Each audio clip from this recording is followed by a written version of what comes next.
তো হ্যালো বন্ধুরা, দেখতে পাচ্ছেন আমার আজকে রাতের ডিনার।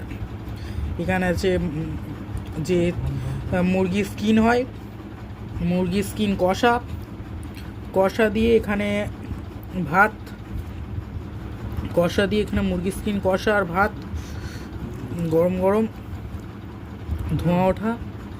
দেখতে পাচ্ছেন এখানে আলুটা দেখুন কতটা সফট, দেখুন, আর কষাটা যা হয়েছে না বন্ধুরা, জাস্ট ব্যাপক। তো আমি ফার্স্ট বাইটটা নিয়ে দেখি কেমন।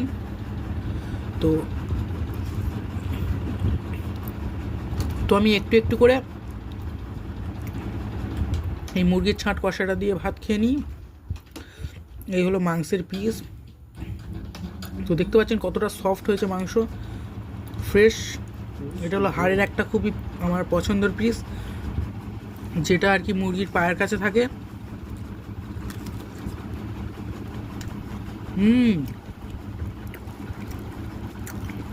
তো আমি একটু একটু করে ভাতের সঙ্গে মাখিয়ে নিয়ে খেয়ে নিই। আপনার যদি ভিডিওটা ভালো লেগে থাকে একটি সাবস্ক্রাইব করে দেবেন, চ্যানেলটিকে লাইক করে দেবেন। বাই।